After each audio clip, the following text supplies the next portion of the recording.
इस वक्त की बड़ी खबर के साथ जो कि असम से आ रही है, जहां पर बीजेपी उम्मीदवार की कार में ईवीएम मशीन मिलने के बाद मामला चुनाव आयोग पर पहुंचा है और चुनाव आयोग ने कार्रवाई की है। 3 अधिकारी सस्पेंड कर दिए गए हैं। असम के करीमगंज का यह मामला, जहां पर एक विधायक की कार में ईवीएम की बरामदगी हुई थी। चुनाव आयोग ने 4 अधिकारियों को सस्पेंड किया है। इस पूरे मामले में लावारिस गाड़ी पाई गई थी जिसके अंदर ईवीएम की मशीन थी। उसके बाद से ही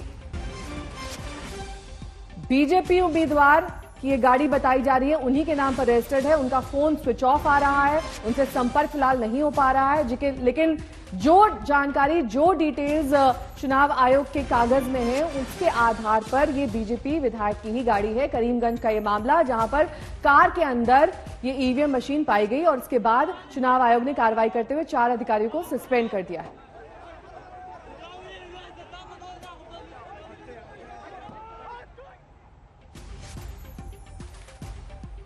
गुवाहाटी से और जानकारी के साथ हमारे साथ तनुश्री पांडे इस मामले पर जुड़ गई हैं। तनुश्री, देखिए, एक्शन तो हुआ है, 4 पोलिंग ऑफिसर्स को सस्पेंड किया गया है, लेकिन बड़ा सवाल ये, क्या मकसद अभी तक क्लियर हो पाया है? ये ईवीएम मशीन क्या मतदान के दिन इस्तेमाल हुई थी? ये सबसे बड़ा सवाल है जो अभी इलेक्शन कमीशन पे उठाया जा रहा है, मीनाक्षी, कि जो ईवीएम मशीन पाई गई है बोलेरो गाड़ी के अंदर, क्या वो मतदान के लिए इस्तेमाल हुई थी या वो डमी ईवीएम्स थी? इस बात की पुष्टि अभी तक इलेक्शन कमीशन नहीं कर पाया है। पर हमें जो असम में, जो गुवाहाटी में हमको समझ आ रहा है वो ये है कि काफी हलचल हो चुकी है, पॉलिटिकल गर्मागर्मी तो है ही है। इसके ऊपर जो पूरा इलेक्शन कमीशन है अभी वो बहुत ही सीरियसली और बहुत ही सावधानी से इस पूरी बात को, इस पूरे इंसिडेंट को इन्वेस्टिगेट कर रहे हैं कि किन कारणों पे गाड़ी ईवीएम उस गाड़ी में रखनी पड़ी, जो कि एक प्राइवेट व्हीकल थी और जो कि उस कैंडिडेट की थी जो कल ही इलेक्शन में, सेकंड फेज ऑफ इलेक्शन में ही लड़े हैं, कृष्णेंदु पॉल। तो अभी काफी सवाल है जो इलेक्शन कमीशन को आंसर करना है। पर मीनाक्षी, आपका जो सवाल है कि क्या हमें ये पता चला है कि वो डमी ईवीएम्स थे या तो वो पोलिंग के लिए इस्तेमाल हुए थे कि नहीं, इस बात की पुष्टि अभी तक इलेक्शन कमीशन नहीं कर पाया है। ठीक है तनुश्री, आप जुड़े रहिए हमारे साथ। लेकिन ये पूरा मामला क्या है, एक बार आपको बताते हैं, क्योंकि बड़े सवाल इस पर चुनाव आयोग पर भी उठ रहे हैं और अब देखना ये होगा कि यहां से आगे मकसद मशीन का क्या था, ये कब तक क्लियर, कब तक साफ हो पाता है।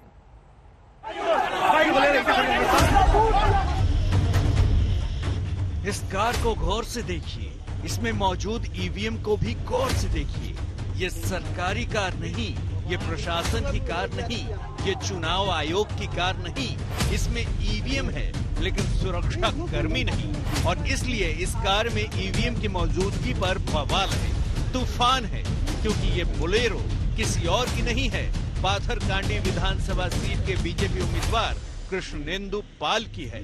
प्रियंका गांधी ने इस पर सवाल उठा दिया, ट्वीट में वीडियो टैग किया और पूछा कि जब भी किसी निजी गाड़ी में ईवीएम मिलती है तो वो बीजेपी नेता की ही क्यों होती है? बवाल बढ़ा। चुनाव आयोग ने विस्तृत रिपोर्ट तलब कर ली। डीएम से पूरे मामले पर रिपोर्ट मांग ली गई है। सूत्रों के हवाले से चुनाव आयोग ने पूरी घटना पर कुछ तर्क भी दिए हैं। कहा गया है कि ईवीएम ले जा रही गाड़ी खराब हो गई तो लिफ्ट ले ली गई, जो कि बीजेपी उम्मीदवार की निकली। चुनाव आयोग के हलफनामे में ये कार कृष्णेंदु पाल की ही बताई गई है, यानी इस कार के बीजेपी उम्मीदवार के होने पर कोई शक नहीं। लेकिन सवाल है कि सुरक्षा कर्मी कहाँ थे, चुनाव आयोग के अफसर कहाँ थे? बीजेपी ने इसे कांग्रेस का चुनावी स्टंट कहा है।